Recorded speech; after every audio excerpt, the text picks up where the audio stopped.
comenzar por dar un par de instrucciones que creo que son importantes.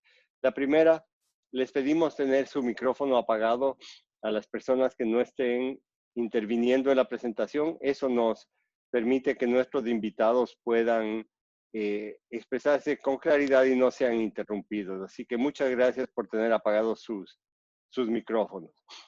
Por otro lado, quisiera agradecer la presencia el día de hoy de, de, de, de ciertas personas que nos acompañan, y me disculpan si es que hay algunos que he omitido más por no poder ver todas las personas presentes. Pero quisiera agradecer al asambleísta Denis Marín, delegado por el presidente de la Comisión de Soberanía, Relaciones Internacionales y Seguridad Integral, que nos acompaña el día de hoy; a Ana María Cobo, asesora del vicepresidente de la Asamblea Nacional, y los demás asesores de los asambleístas de la Comisión. Quisiéramos dar la bienvenida a Lorena Naranjo, directora de la Dirección Nacional de Registros de Datos Públicos, y a su equipo. Quisiera agradecer que está con nosotros, aparte de nuestros invitados, la señora Deborah Hevia, que es la ministra consejera de la Embajada de los Estados Unidos. Y con eso dicho, agradezco a todos ustedes por acompañarnos. Antes de darle la palabra a la señora Hevia, que nos acompaña, quisiera hacer una breve introducción de ella. Deborah comenzó sus funciones como ministra consejera de la Embajada de los Estados Unidos en Quito, en Quito, Ecuador, en agosto de este año. Anteriormente, la ministra consejera Hevia desempeñó sus funciones en la Oficina de Desarrollo Profesional del Buró de Recursos Humanos, donde promovió muchas reformas para los oficiales del servicio exterior. Entre otras asignaciones durante su carrera diplomática, cumplió funciones como consejera política en Bucarest, Rumanía; consejera política en Ciudad de Panamá, Panamá; oficial de Asuntos Públicos en Santa Cruz, Bolivia; jefe de la sección político-económica en Bratislava, Eslovaquia; oficial político en Managua, Nicaragua; oficial en la Oficina de Asuntos Centroamericanos; funcionaria en el Centro de Operaciones del Departamento de Estado; cónsul en Ámsterdam, Holanda; y oficial político en La Paz, Bolivia. Se incorporó al servicio exterior en 1991. La ministra consejera Hevia creció en el estado de Nueva York, obtuvo el título universitario en Relaciones Internacionales de la American University en Washington, D.C., habla español, rumano, eslovaco y holandés. En su tiempo libre le gusta leer, practicar yoga y disfrutar de la naturaleza. Está casada con Marcelo Hevia, abogado y empresario de origen boliviano. Tiene 2 hijos en edad universitaria. Bienvenida, Deborah. Te dejo el micrófono y luego que tú termines lo vuelvo a tomar yo. Así que adelante, por favor.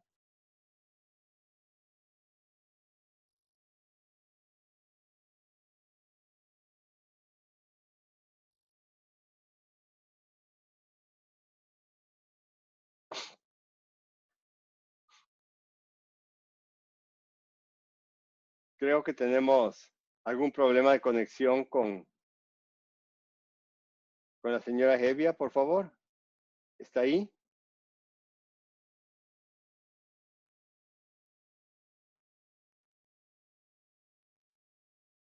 Creo que lastimosamente perdimos la conexión con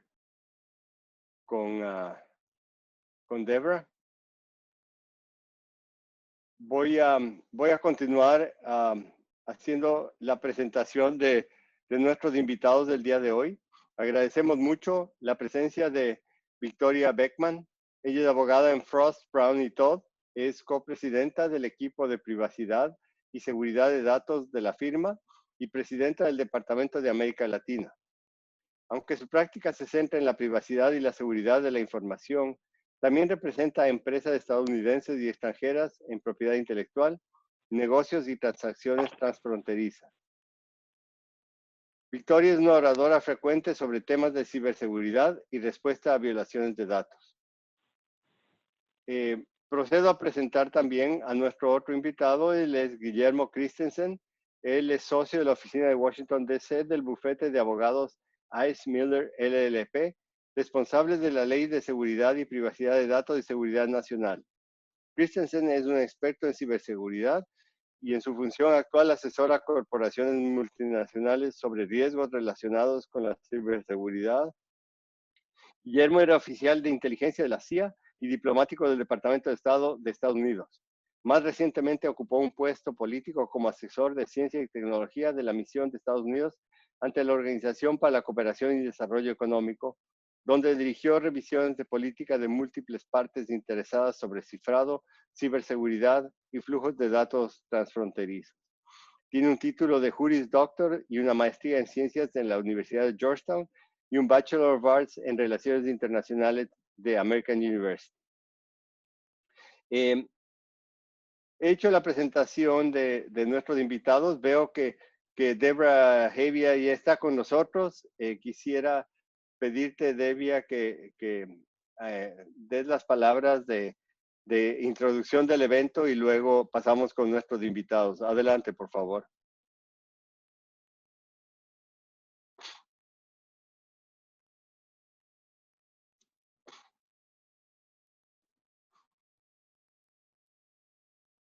Qué pena, creo que tenemos problemas en la conexión con la señora Evia. Voy a pasar el micrófono entonces a Victoria, si quieres arrancar tú, por favor, con la presentación y luego vamos con Guillermo Christensen. Antes de eso, por favor, sus preguntas al chat del Zoom para luego hacerlas al final de la intervención de nuestros invitados. Muchas gracias. Adelante, por favor, Victoria. Gracias, Felipe. Bueno, buenos días a todos. Es un placer y un honor estar aquí, haber sido invitada para este panel y para hablar con mi colega Guillermo Christensen, a quien admiro muchísimo. Vamos a hablar, cuando estábamos preparando esto, no sabíamos exactamente en qué concentrarnos. Entonces vamos a hablar como muy en general en cuestiones de ciberseguridad y en qué tenemos que concentrarnos como compañías, como personas, en cuanto a requisitos de ciberseguridad y también un poco con el hecho de que se está viendo la ley nacional en el Ecuador, con las leyes de privacidad que tenemos en Estados Unidos, que también envuelven leyes de Europa, y como digamos así, las lecciones y los errores que se han cometido en la implementación de esas leyes acá, para que a lo mejor sean un buen ejemplo para que no sucedan más adelante. Queremos que sea una discusión muy dinámica, entonces si alguien tiene alguna pregunta, pueden hacerla en el chat, pueden interrumpirnos y simplemente podemos discutir lo que necesiten. Entonces empecemos. Si puedes pasar la diapositiva, Guillermo. Ok. Bueno, empecemos con ciberseguridad y los principios de seguridad informática. Independientemente de donde se estén localizados, si están localizados en Ecuador, en Estados Unidos o en donde estén localizados, hay ciertos principios estándares de ciberseguridad que se deben implementar y que se deben conocer y discutir cuando se está trabajando en un programa de ciberseguridad y de privacidad en general. A pesar de que son dos cosas, dos conceptos diferentes, terminan trabajándose muy juntos porque muchas veces para poder dar privacidad hay que tener ciberseguridad. Entonces, estos principios de seguridad informática son plantearse y planear y tener por escrito políticas que cubren, por ejemplo, cómo se va a tener acceso a las redes de una compañía, quién tiene acceso, cómo se va a preservar la información, qué tipo de seguridad, no solo informática en cuanto a software, pero también física, para llegar a servidores, por ejemplo. Y también qué tipo de control se le puede dar a los empleados y a la gente que está accediendo al sistema para estar preparados y entrenados para evitar una violación de datos, y si hay una violación de datos, cómo responder. Guillermo. Gracias, gracias Victoria.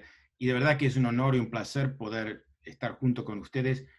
Me encantaría poder estar ahí en persona, en vivo, y me imagino que Victoria también. He estado en Quito muchas veces y me parece que tengo algunos conocidos que están ahí detrás de la pantalla, así que para todos que me conocen es un gran placer y espero que todos estén bien y están sanos y tratando de sobrevivir estos momentos históricos no tan lindos, diríamos. Bueno, Em, antes de empezar sobre los temas así más técnicos, me parece muy importante cuando estamos hablando de algo tan complicado como ciberseguridad y todas las amenazas y los riesgos que vemos en los diarios, es empezar con la planta baja de la casa, ¿no? Empezar con los conceptos, las cosas fundamentales. Y acá les quiero mostrar un par de pantallas. Cuando yo pienso de una definición de la informática, de la seguridad informática, empieza, como dijo Victoria, con la protección de datos y sistemas.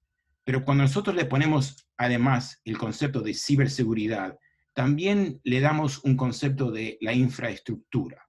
Y vamos a hablar un poquito por las razones por cuál eso es tan importante ahora.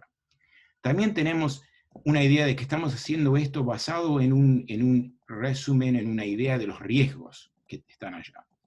Está orientada a resultados, porque sin eso, bueno, es solo un ejercicio en papel. Hay que tener prioridades porque, como cualquier cosa, cualquier política, si tratas de hacer todo, no vas a llegar a hacer nada, de verdad. Tiene que ser factible porque también los resultados cuentan. Y además tienen que tener, esto es algo importante, ustedes seguro conocen al señor Snowden y todos los temas sobre el servicio de inteligencia de Estados Unidos. Los respetos a los derechos civiles son muy importantes en este tema y podemos hablar un poco más sobre eso. Ahora quiero darles un poquito de historia, porque para mí entender todo esto tiene que empezar con un poco, tiene una idea de la historia, de dónde sale todo esto, porque cuando hablamos de la seguridad informática, esto es algo que ya es un tema bastante viejo, tan viejo que les muestro acá lo que en los 1920 hubiera sido el correo electrónico, el email o el Twitter de su tiempo, ¿no? El telegrama. Y seguro que algunos de ustedes los han usado. Yo todavía me acuerdo de cuán difícil era mandar un telegrama. Este es el telegrama más famoso de la historia. Se llama el telegrama de Zimmerman. Y cualquiera que ha leído un poco sobre el tema de la historia de la Primera Guerra Mundial va a reconocer que este telegrama cambió la historia, porque cuando los alemanes mandaron este telegrama a la embajada que tenían en México, fue un telegrama que los británicos lo pudieron interceptar y descifrar. Y este telegrama anunció que los alemanes estaban tratando de fomentar una guerra entre los Estados Unidos y México, que gracias a Dios no pasó, pero ayudó a que los Estados Unidos entró en la Primera Guerra Mundial del lado de los británicos y los franceses. Una cosa que cambió la historia del mundo de una forma u otra. Ahora, hoy día, esto no está tan difícil y no ha cambiado tanto. Acá tengo el lado de la izquierda de mi pantalla, hay un correo electrónico, es la copia de un correo que se recibió en 2016 acá en los Estados Unidos, que se lo mandaron a un señor que es uno de los consejeros más importantes de Hillary Clinton. Y con este correo los rusos hicieron un hackeo de la cuenta de este señor y con esto pudieron empezar un proceso, una campaña de ataques que, bueno, no sé si cambió la elección de 2016, pero seguro que tuvo una influencia enorme en cómo eso se desarrolló, ¿no? Y fue muy fácil. Como se dice, como ven acá, el señor Assange correctamente concluye que un chico de 16 años podría haber hecho el hackeo que hicieron los rusos contra este señor. Fue tan fácil, pero tuvo tanta influencia en la historia moderna. Ahora tengo otro tema acá. La guerra informática. En la Segunda Guerra Mundial, acá ven esa maquinita que está ahí, que se llama la maquinita Enigma, muy, muy buena. era el tipo de BlackBerry, de iPhone de la Segunda Guerra Mundial. Los alemanes lo usaban para mandar comandos secretos por todo el mundo, pero los alemanes tenían una idea de la técnica que lo veo mucho en los ingenieros, que creen que la técnica es perfecta, que no tiene, la técnica se puede dar las especificaciones, todo está bien claro, en blanco y negro, y va a andar como se programa. Pero la verdad es que nunca es así. Y la consecuencia de esto fue que los alemanes perdieron muchos submarinos durante la guerra porque los aliados, los ingleses y los Estados Unidos, tenían la capacidad de poder leer todos estos mensajes secretos. Ahora, hoy día, esta guerra informática sigue. Esto es uno de los buques de la línea Maersk. En 2017, un ataque contra Maersk les incrementó gastos de más de $300 millones, un ataque ciber, que salió de Rusia, aunque no fue dirigido de Rusia a estas compañías, fue un ataque, fue un accidente de verdad. Pero se imaginan que un ataque que fue accidental, dirigido a partes en la Ucrania, pero se desplazó por todo el mundo, le saltó a esta línea y los dejó con un gasto de $300 millones. Es algo increíble. Ahora, cuando hablamos de los riesgos, sí, muy rápido, tenemos por supuesto los riesgos tecnológicos, las fallas del hardware y del software, ¿no? Las computadoras y los programas. Pero también tenemos los riesgos tecnológicos que están diseñados para ser riesgos, ¿no? Que son los virus, los malware que se ven por todos lados en los diarios. Tenemos un concepto más nuevo que se llama ransomware, que simplemente, en vez de ponerte una arma a la cara, te ponen un tipo de malware en la computadora y te dicen, si no me das 3, 4 millones de dólares, no podés usar tu computadora. Te la bloquean. Y esto está pasando muchísimo acá en los Estados Unidos, en Europa. Hay algunas compañías, clientes míos, que han tenido que pagar 3, 4, 5 millones de dólares para poder solucionar este problema. Es espantoso. Hay hospitales que no pueden trabajar, no pueden funcionar sin tener que hacer estos pagos. Y bueno, los riesgos más difíciles son los riesgos que vienen del ser humano, ¿no?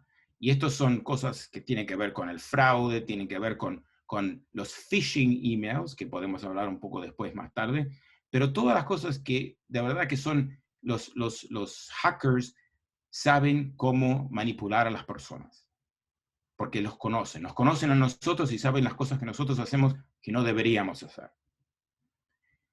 Y acá les quiero dar unos temas que siempre salen cuando empezamos a hablar y empezamos a hacer una charla con una compañía.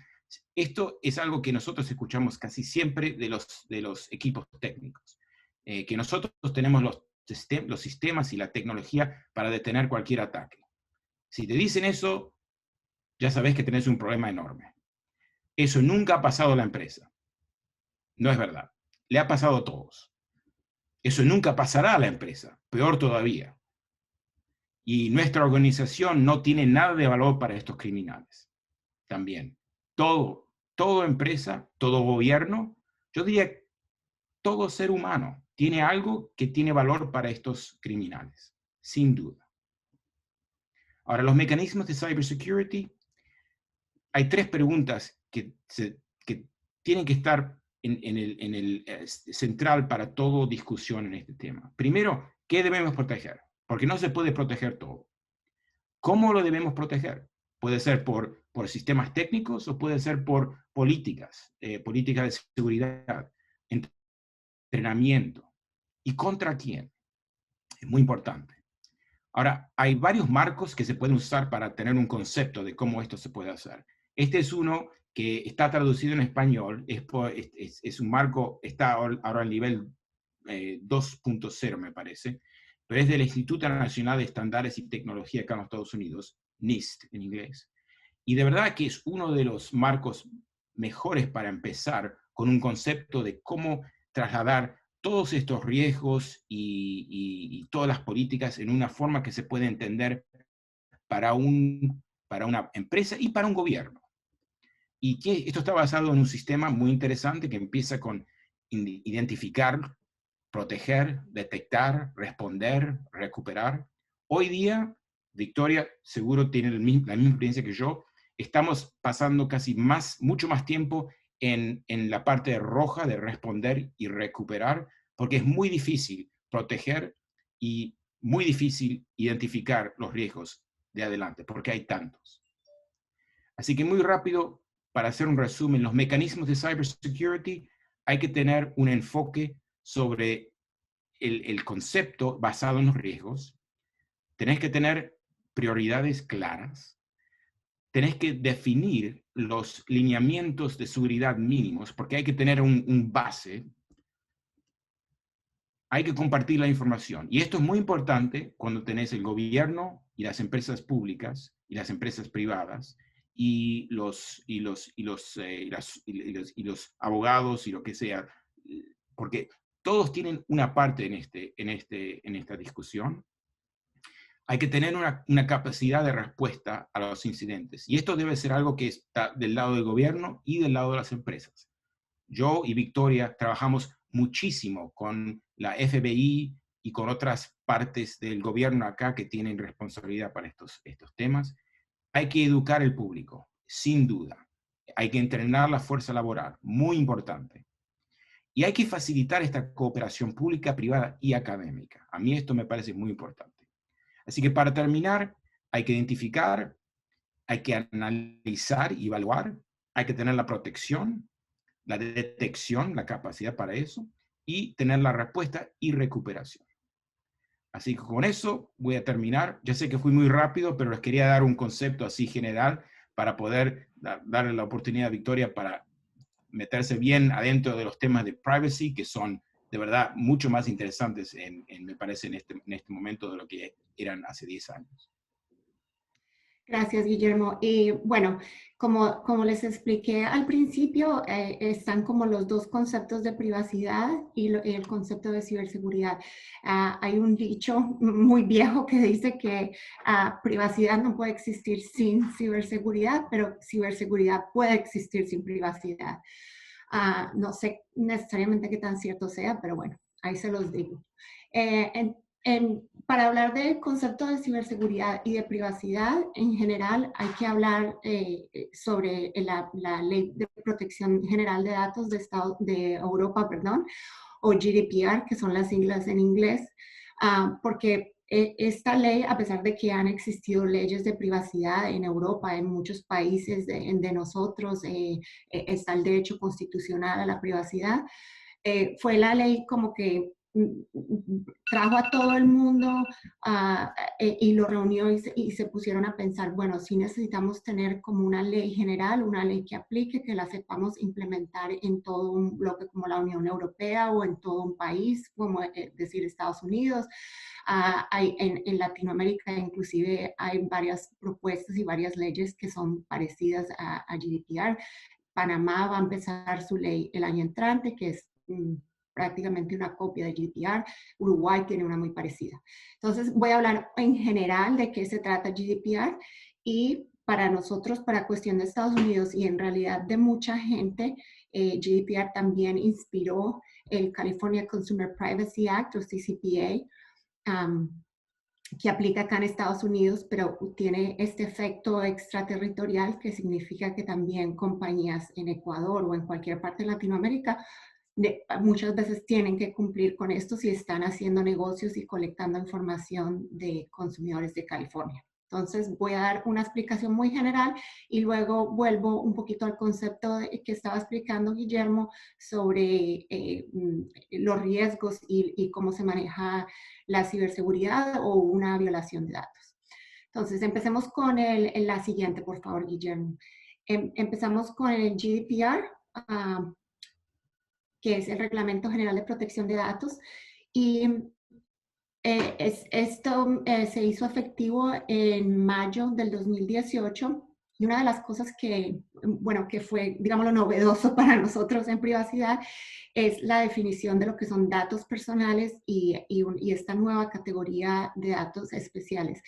Hasta el momento, la mayoría de gente pensaba o piensa que datos personales son, por ejemplo, aquí en Estados Unidos, un número de seguro social o un número de la tarjeta de identidad o de la cédula en países latinos, tu cumpleaños, por ejemplo, nombre, dirección y bueno, nada más. Digamos una tarjeta de débito. Pero el GDPR trajo como este concepto de que cualquier dato que pueda identificar a una persona en realidad es un dato personal. Esto incluye una dirección de email, una dirección web como de IP, una foto. Entonces dijeron básicamente, cualquier cosa en que podamos identificar a una persona es un dato personal.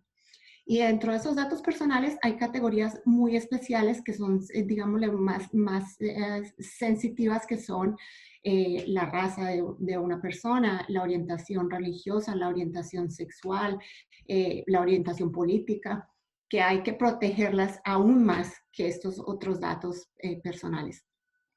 Tiene por primera vez este efecto extraterritorial, que es que la ley aplica mientras estén procesando los datos de cualquier sujeto que esté dentro de la Unión Europea. Bueno, y ahora se le añade el problema con Brexit, que Brexit ya no va a ser parte de la Unión Europea, pero eso es otro cuento. Pero en general, si la persona está dentro de la Unión Europea y se hace un procesamiento de datos, entendiendo procesamiento como cualquier actividad, coleccionar la información, guardarla, transferirla, borrarla, entonces aplica. Lo que quiso decir que para compañías en todo el mundo, multinacionales, compañías que estuvieran basadas en Latinoamérica, que tengan operaciones o que estén ofreciendo servicios o productos a personas de la Unión Europea. Y digo personas porque en realidad la ciudadanía no tiene nada que ver. Ha habido mucha confusión en cuanto a si soy ciudadano y estoy en Estados Unidos. No tiene nada que ver si eres ciudadano o no. Desde que la persona esté localizada dentro de la Unión Europea, cuando se esté haciendo el procesamiento de los datos, aplica. Entonces, muchas compañías multinacionales que tienen empleados en la Unión Europea, que tienen servicios, que tienen redes en la Unión Europea, se vieron en la obligación de tener que cumplir con una ley que no era en realidad de ellos. Y bueno, también hay muchísimas preguntas en cuanto a cómo se va a hacer esto, obviamente problemas jurisdiccionales y cómo va una autoridad europea en realidad a darme una multa por algo. Pero bueno, hay requisitos que la ley tiene para solucionar ciertos de esos problemas, por ejemplo, requerimientos de que haya un establecimiento de la compañía en Europa o que haya un oficial de privacidad en Europa. Y esto requirió también que para colectar la información o para procesar la información se tiene que tener una base legal. Generalmente la base legal, y en Estados Unidos todavía estamos muy aferrados a ese concepto legal, siempre ha sido consentimiento. Yo le explico, usted me está dando la información y yo voy a hacer X con la información, usted me da su consentimiento, listo, seguimos, no hay problema. Pero lo que GDPR dijo es no, el consentimiento no es suficiente y en realidad no es recomendado, a no ser que sea para propósitos de marketing. Usted tiene que explicarle a la persona, no solo explicarle cuáles son sus derechos, explicarle qué información está colectando, cómo la está procesando, sino que también tiene que tener en realidad una disculpa, digámoslo así, para recolectar esta información. No es el tiempo en que se coleccionaba toda la información para saber mucho sobre tus clientes y saber qué les gusta, qué comen, dónde viven. En realidad ya pasó, porque hay que decir, bueno, se tiene una justificación del negocio, tengo que procesar la orden, entonces tengo que saber la dirección o necesito la información de la tarjeta de crédito para poder recibir pagos. Y se establecieron estas 6 bases legales para el procesamiento, también porque hay obligaciones legales, bueno, hay diferentes cosas. Y como expliqué, también implementó estos derechos al sujeto de datos. Le dieron derechos a la persona de poder acceder a su información, de poder corregirla si había algún error. Y el famosísimo derecho a ser olvidado, o el derecho a borrar la información que no funciona como mucha gente piensa. Hay diferencias. Está el derecho a ser olvidado, que es, por ejemplo, si yo cometí un crimen y fui a la cárcel hace 50 años y todavía están los periódicos, yo puedo pedirle a esa fuente de información que quite eso y que no esté disponible en Internet. No es necesariamente ese derecho, es el derecho a zapatos y mi información, mi dirección, todo, mi teléfono, mi email para que me confirmaran la orden.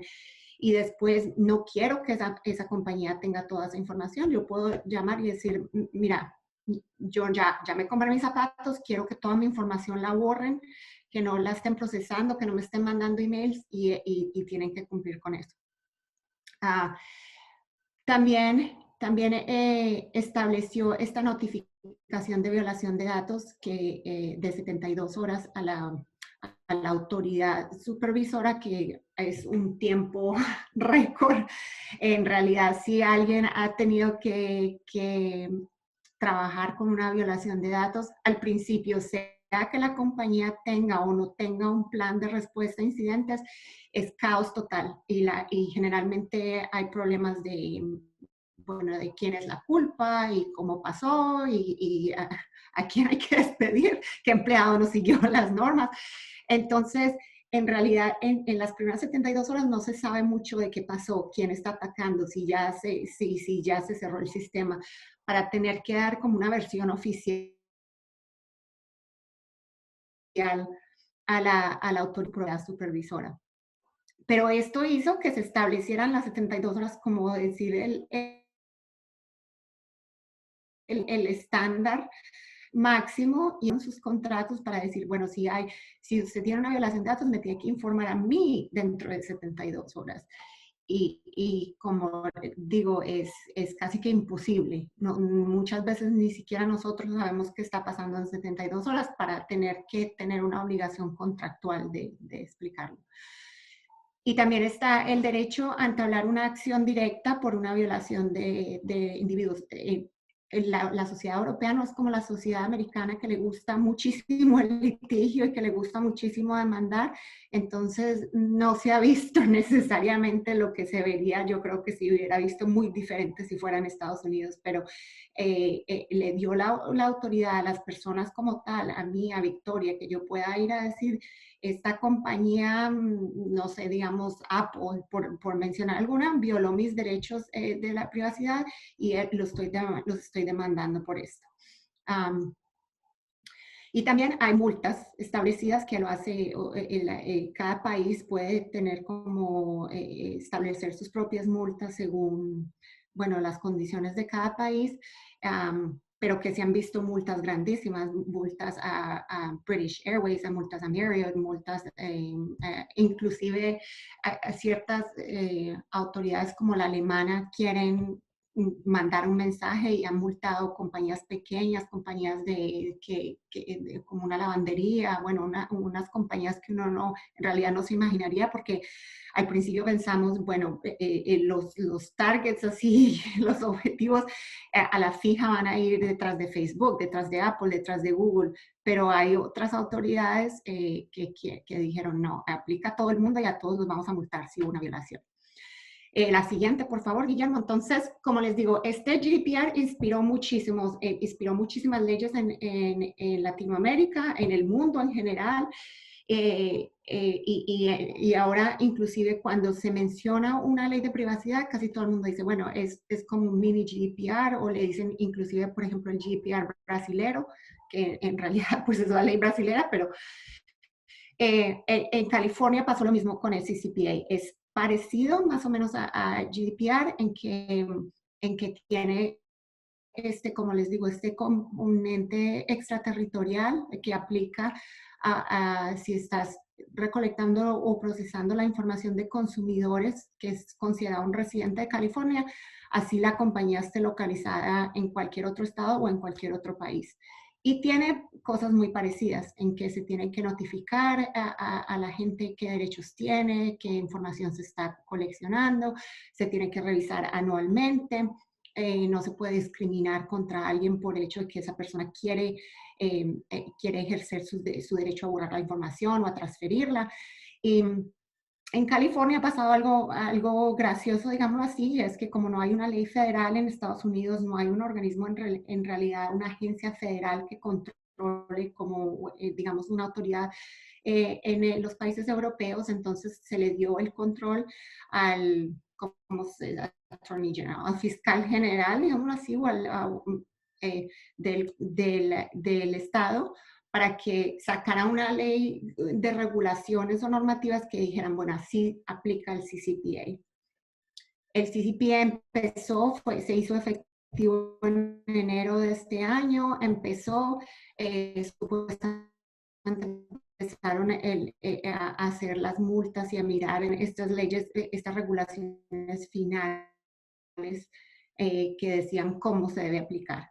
Salieron en agosto, como a finales de agosto, y ahora que ya todo el mundo se está empezando como a acostumbrar y a tratar de cumplir, la semana pasada en las elecciones aprobaron el CPRA, que es California Privacy Regulation Act, I believe, algo así. El caso es que es como un CCPA, pero súper, que tiene muchísimos más derechos, incluso algunos han dicho que va más de muchas de las cosas que GDPR plantea. Esto, si una vez se haga efectivo, será efectivo en enero del 2023, o sea que todavía tenemos 2 años como para sobrepasar el shock y seguir. La siguiente, por favor. Y también, cuando estamos hablando de privacidad y de ciberseguridad, tenemos que considerar muchísimo datos biométricos, y es algo en los que Guillermo cosas en las que Guillermo y yo hemos trabajado mucho este año por la pandemia. Aquí en Estados Unidos no hay una ley federal, como les digo, pero hay leyes estatales. Tenemos ley en Illinois, en Texas, en el estado de Washington y en California, que dice cómo se hace la colección inclusive cómo se tiene que proteger estos datos biométricos. Con la pandemia, muchas empresas empezaron a pensar, bueno, vamos a tener que tomar temperaturas, vamos a tener que mirar dónde están los empleados y hacer como el rastreo. Muchos países inclusive sacaron su propia aplicación de rastreo, y todo eso son datos biométricos. Entonces hay que considerar cuando se está planteando el sistema de privacidad, la política interna de ciberseguridad, cómo se van a almacenar y proteger estos datos biométricos, porque la cosa es que si hay una violación de datos y alguien coge el número de mi tarjeta de crédito, pues bueno, yo puedo llamar a mi banco que me dé una tarjeta de crédito diferente, que cancele. Pero si hay una violación de datos en que alguien tiene como un reconocimiento facial y toda mi información, bueno, pues me imagino que se podrá hacer cirugía plástica, pero en general no me puedo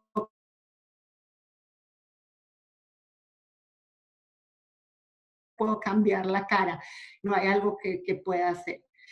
Entonces, una consecuencia de ciberseguridad. Y la siguiente, y la razón por la que es súper importante y en lo que trabajamos muchísimo Guillermo y yo es primero en protegerse contra los ataques, como él mencionó, y establecer todos esos estándares y todo eso, pero también está la respuesta a incidentes y a violaciones de datos en general, que es como decía Guillermo, desafortunadamente la mayoría del trabajo que recibimos es la llamada en que una empresa dice, bueno, ya, tenemos una nota de ransomware, alguien entró a nuestros sistemas con un phishing y todos nuestros servidores están encriptados o algo así. ¿Qué hacemos? ¿Y por qué es tan importante esto? La siguiente, por favor. Es súper importante porque no es solo que se está violando de pronto la ley de privacidad, se está violando una ley de ciberseguridad, sino que hay muchísimos costos en muchos niveles. están los costos legales, los costos de llamarnos a nosotros y tener un abogado. Y aquí en Estados Unidos es muy importante llamar a un abogado externo porque nosotros nos encargamos de contratar, por ejemplo, la compañía forense, la compañía que va a ayudar para que se establezca esta relación de abogada y cliente y pueda haber un privilegio y estos reportes y estas comunicaciones no se tengan que ser disponibles más adelante si hay una demanda. Yo sé que en Latinoamérica también existe este privilegio, pero en realidad no se aplica tanto ni es tan fuerte como funciona en los Estados Unidos. Entonces, generalmente una compañía tiene que, sí tiene su equipo interno de abogados, pero generalmente llama a alguien como a Guillermo o a alguien como yo para que los asesore en esa respuesta. Entonces están esos costos.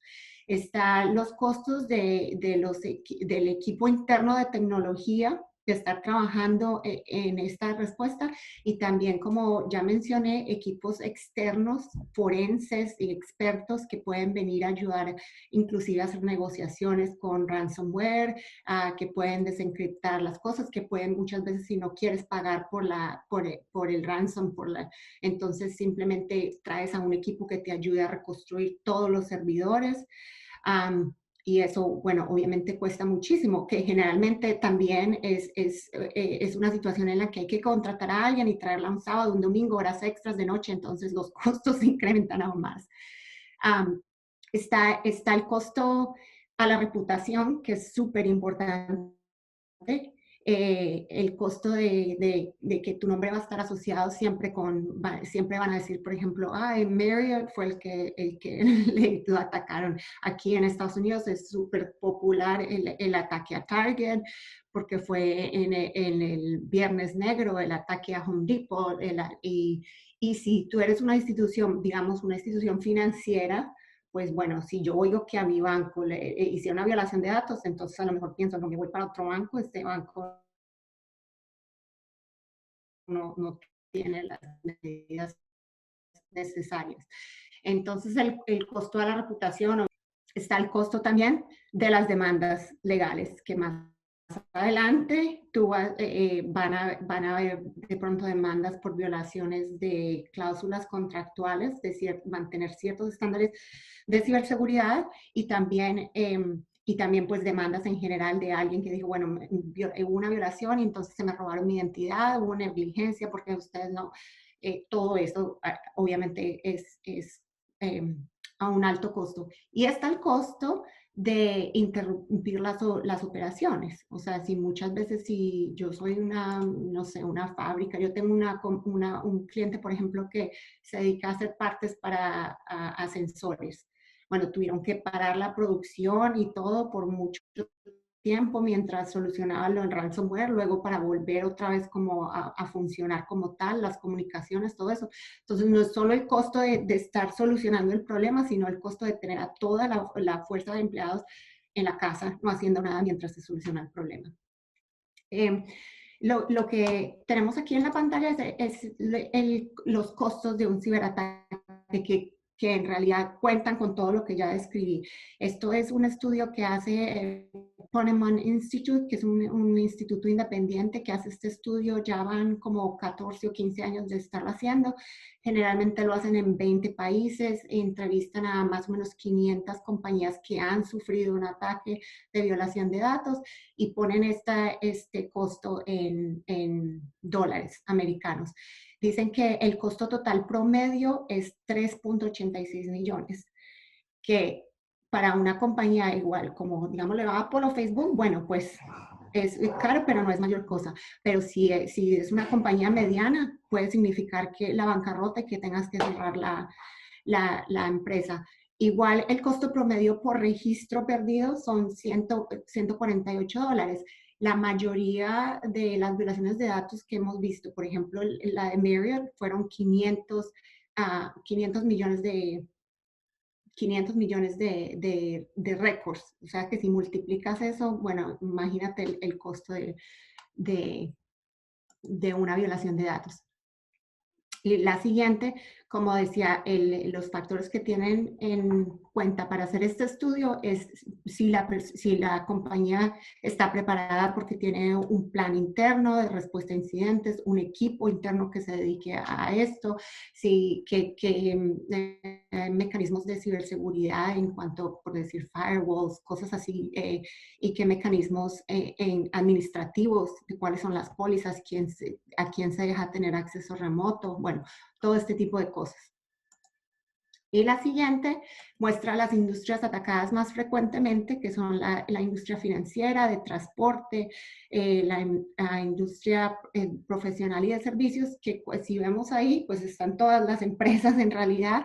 Por ejemplo, profesionales somos los abogados, y aquí se ha visto un incremento altísimo de tratar de atacar, en vez de atacar a una compañía grande, por decir, no sé, Coca-Cola, que se espera que tengan le hayan invertido todo el dinero a su sistema de seguridad, entonces atacan a los proveedores de Coca-Cola que pueden entrar de pronto a la red de esa forma. Y así fue que pasó el famosísimo, la violación de Target. No fue un ataque directo a Target, sino a una compañía de aire acondicionado por el que accedieron entonces, tú puedes tener la política de seguridad y ciberseguridad más fuerte, todos los equipos y todo lo que quieras, pero tienes que considerar los proveedores y las otras personas, otros factores externos que pueden influenciar y que pueden destruir todo tu sistema. Y por último, entonces tenemos los errores más comunes, que es los errores que generalmente yo veo cuando, como les digo, recibo la llamada del presidente de una compañía, nos acaban de atacar, bueno, la primera es una respuesta reactiva no planificada. Generalmente no se tiene un plan de respuesta a incidentes, quieren dar la información, quieren verse como una compañía transparente, pero entonces empiezan a decir, bueno, fuimos atacados y pasó esto, y después hay una diferencia de lo que se dice, porque al principio se pensaba una cosa y luego hay que cambiarlo. Entonces, bueno, obviamente eso es más adelante, es evidencia para en un proceso legal, digámoslo así, para que investiguen las autoridades y para que haya más costo a la reputación, porque no se sabe cuál es el mensaje a la hora de la verdad. Y es muy parecido a decir que hay una falta de un plan de respuesta. Si no se tiene esto por escrito, entonces todo el mundo es como, ¿qué hago? Y todo el mundo le echa la culpa a los de tecnología, y yo qué tengo que hacer, con quién hablo, puedo hablar con la prensa. Bueno, también está notificación tardía, y este es el caso, por ejemplo, de Uber, que no dijeron que habían solucionado el ataque hasta después de un año. Y es que muchas compañías, por miedo a las consecuencias, por miedo a que vaya a haber una investigación legal, entonces dicen, bueno, y tenemos que comunicar, no nos podemos quedar callados o esperar, y bueno, nunca pasa nada bien de tratar de esconder o tratar de esperar a propósito. Igual es el hecho de la falta de comunicación y de control del mensaje interno-externo. Como decía, muchas veces pasa algo y entonces empiezan internamente, ay, si oíste que pasó esto y pagamos un ransom de no sé qué, y bueno, empiezan, como decimos en Colombia, así empiezan los chismes. Empieza el chisme, y entonces lo que la compañía está tratando de poner afuera, un mensaje consistente de qué ha pasado y qué se está haciendo, se puede mezclar con todo eso, y a la final no se sabe qué pasó, o se dice que se pagó esto, que se negoció con aquel, cuando en realidad no es. Como mencionaba, el manejo de proveedores, creer o sea, que tu sistema de ciberseguridad y de privacidad está perfecto, se ve muy lindo aquí, pero hay que considerar que hay muchos factores externos y muchos otros actores que están entrando a tu sistema y que tienen que ver y que pueden ser un punto de vulnerabilidad. Y por último, considerar la ciberseguridad en general como un problema del departamento de tecnología. La mayoría, muchos clientes, sobre todo no tan sofisticados, dicen, ay, sí, nosotros tenemos alguien que viene y revisa los computadores, o tenemos a este que es el que nos va. y creen que no tiene nada que ver con porque yo estoy en mercadeo, porque yo estoy aquí, pero cuando hay una violación de datos, incluye a toda la compañía, afecta a toda la compañía y toda la compañía tiene que saber cómo actuar y tiene que darse cuenta de las repercusiones que trae para su departamento y para todo el mundo. Bueno, me extendí demasiado. Ya entonces podemos ir a las preguntas y vi una consulta en el chat. Aquí está la información de nosotros dos. Obviamente yo sé que Guillermo, igual que yo, está dispuesto a hablar con, con cualquiera, a responder preguntas, a cambiar emails, lo que quiera. Gracias, gracias Victoria, gracias Gustavo. Guillermo, perdón, sigo con, discúlpame, estoy cruzado los cables. Gracias Guillermo, gracias Victoria.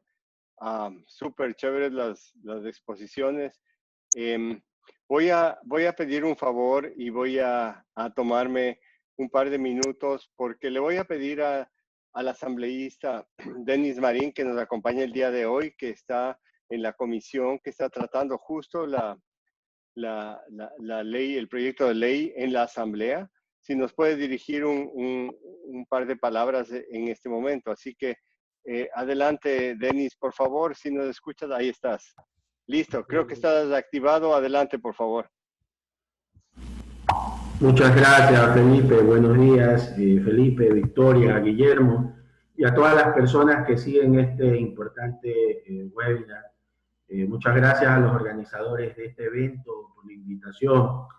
Realmente es enriquecedor conocer y abordar criterios tan importantes como lo son la ciberseguridad y la privacidad de datos. Precisamente son los tópicos que este webinar trata. Y justo se vuelve tan importante cuando desde la Asamblea Nacional nos encontramos construyendo una ley de protección de datos personales que en el momento no existe en el Ecuador. Una ley que dentro de esta construcción que menciono se la ha realizado recogiendo aportes de diferentes sectores de la sociedad.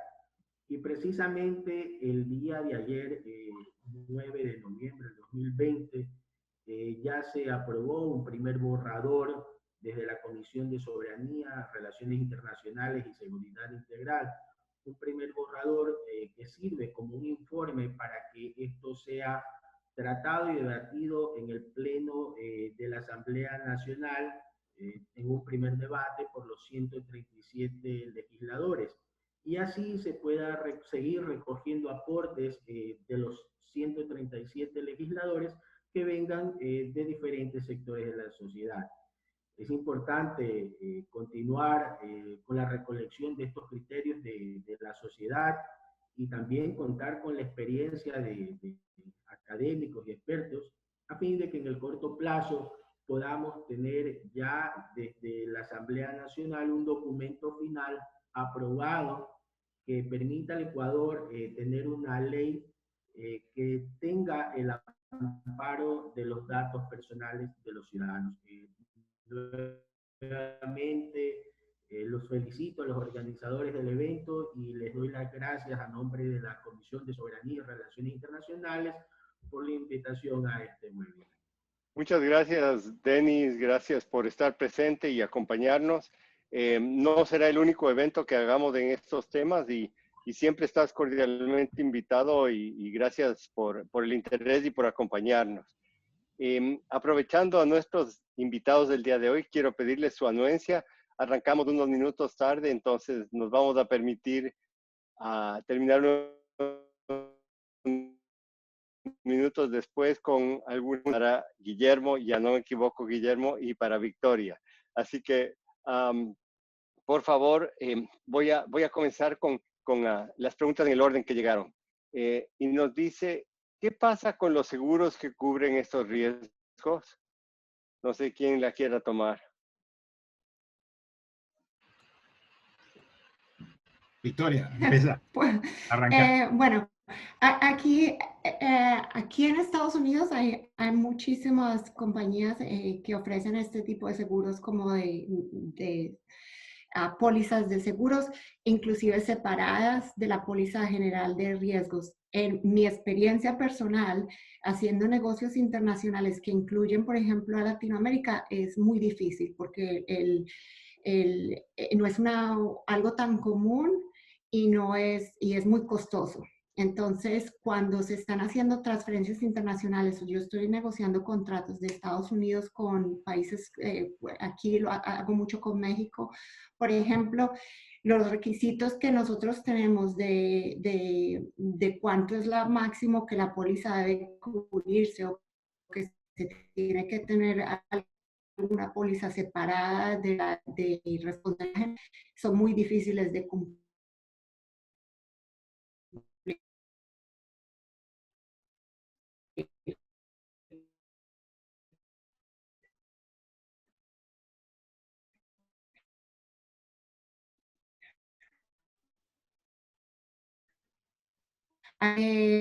Está a pagar si es este tipo, si fue por culpa de social engineering, no lo cubrimos de este lado, bueno, pero cuando sí hay digamos así, algo que se pueda hacer, entonces se contacta a la compañía de seguros, se le da información inicial de que lo más seguro es que se vaya a hacer un reclamo más adelante. O sea, igual al principio no se tiene mucha información, entonces yo puedo decirles, mira, nosotros planeamos que dentro de unas pocas semanas vamos a hacer una cosa más formal, oficial, pero nos atacaron con ransomware y aquí, según la póliza, generalmente cubren riesgos de abogados, perdón, costos de abogados, costos del equipo forense, costos de tener la producción parada y en algunos casos costos de litigio más adelante como consecuencia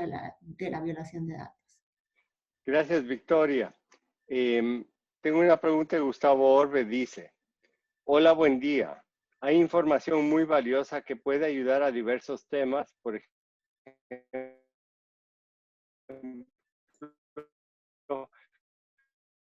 para la inclusión. En realidad, no restringir, pero que sí asegure el uso correcto para las personas correctas. Las normas, lamentablemente, están más en la línea de restringir el dato.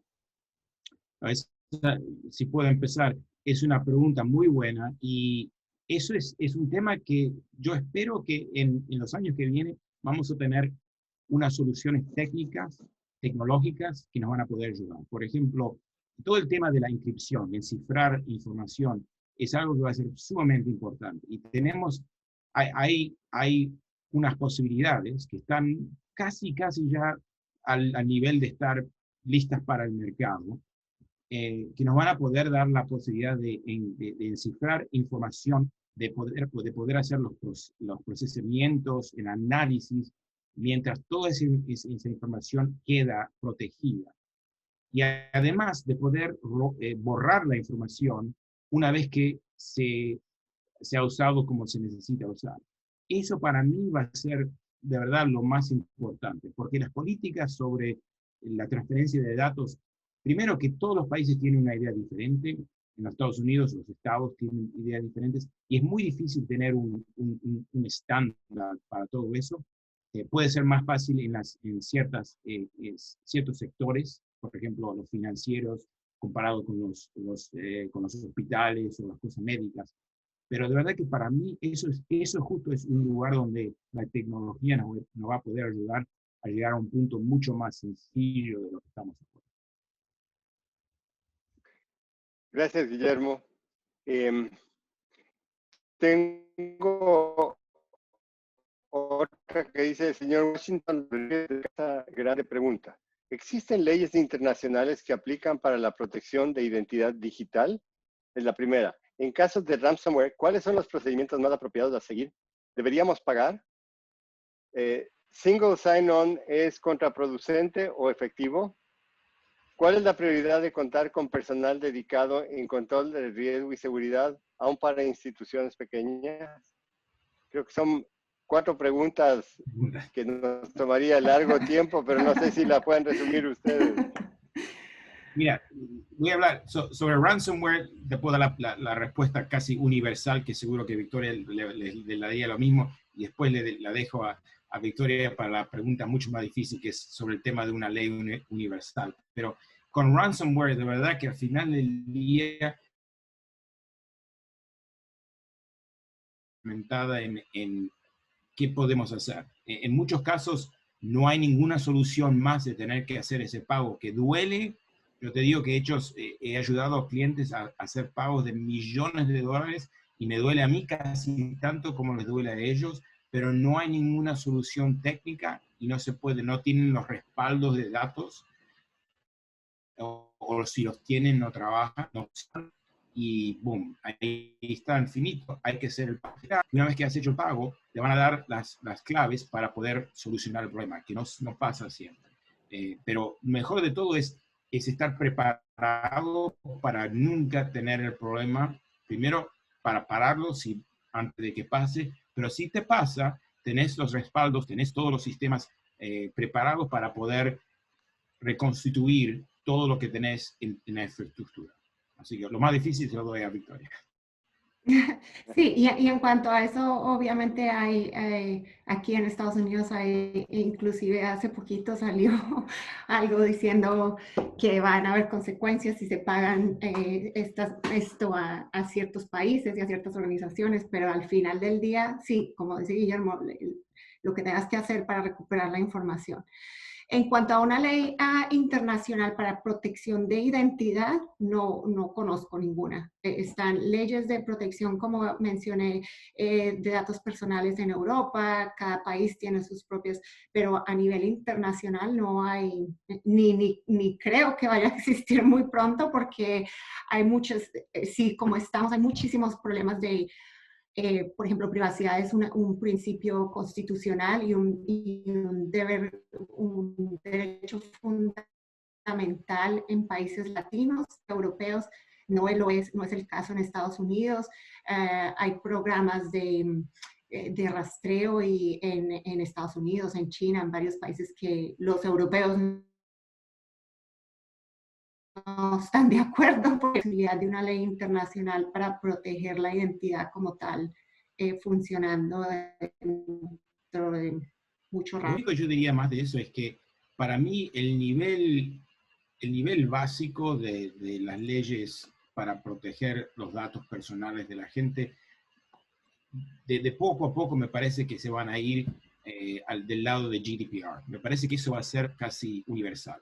O sea, en los países de Sudamérica ya lo vemos, ¿no? Pero en muchos otros países eso va a ser, me parece, el estándar que todos van a tratar de adoptar.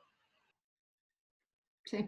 Y en cuanto a tener a alguien dedicado como un DPO o algo así, bueno, no tiene que ser tan sofisticado como una persona necesariamente, pero como mencioné, es importante que privacidad y ciberseguridad sea algo que la compañía considere cuando está determinando riesgos, cuando está determinando presupuesto, cuando está determinando todo, porque en realidad es un componente básico del negocio, y que haya alguien que se preocupe por lo menos por mantener esto o por pensar en cosas de privacidad, de riesgos, cuando se están creando productos nuevos, que haya el componente de privacidad.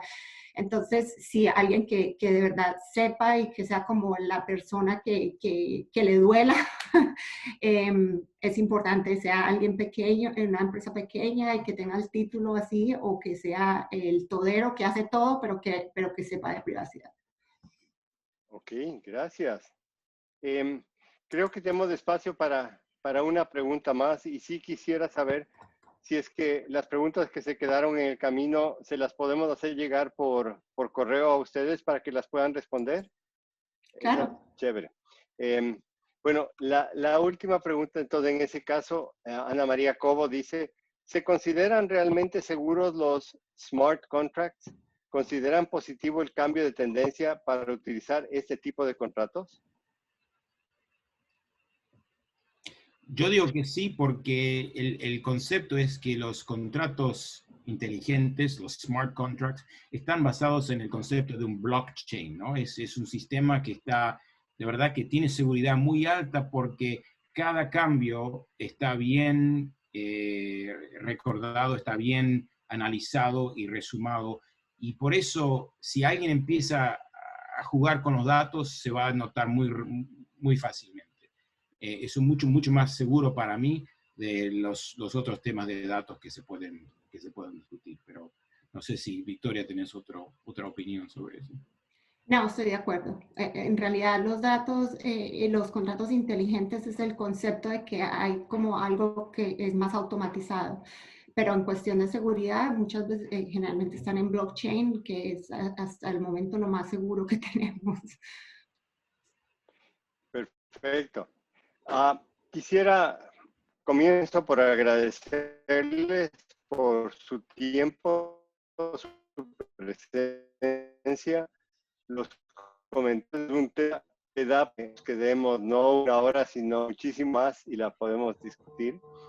Lo que quisiera es pedirles a ustedes y a la embajada y al resto de AmChams que organicemos otra reunión como la que hemos tenido el día de hoy y abusar del tiempo de ustedes porque, como digo, creo que queda muchísimo por discutir.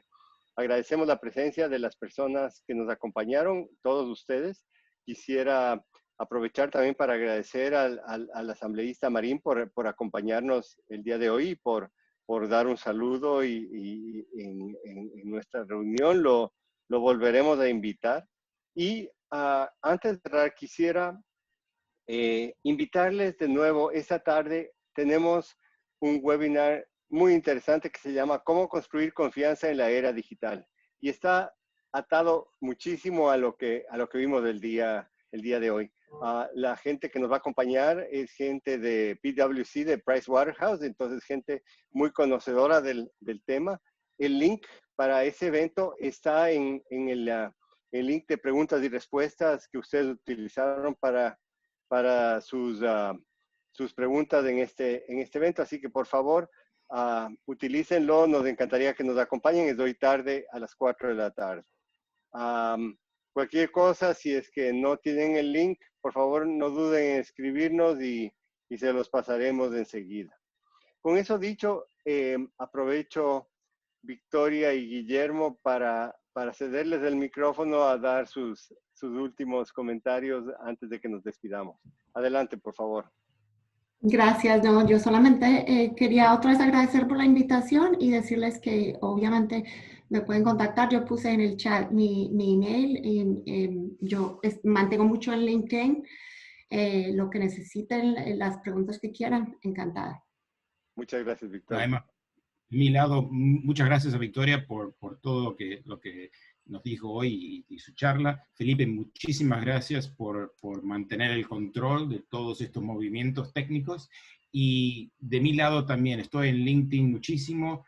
Tienen el correo electrónico, lo pueden hacer por Google. Me encantaría estar en contacto con todos los que tengan interés.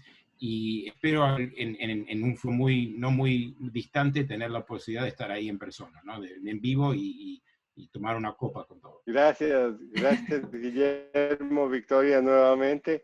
A todos ustedes por acompañarnos. Muchas gracias a todo el personal de la embajada que nos ayudó con toda la coordinación. Gracias a la señora DCM que estuvo presente. Lastimosamente no pudo conectarse por problemas técnicos. La próxima vez la tendremos con nosotros también. Pero aprovechamos, por favor, las preguntas que quedaron pendientes, aun cuando no estén en el chat. Mándennos a nosotros, se las daremos llegar a Victoria y a Guillermo. Y de nuevo, gracias por acompañarnos. Lo esperamos esta tarde y en los próximos eventos que tengamos. Buenos días.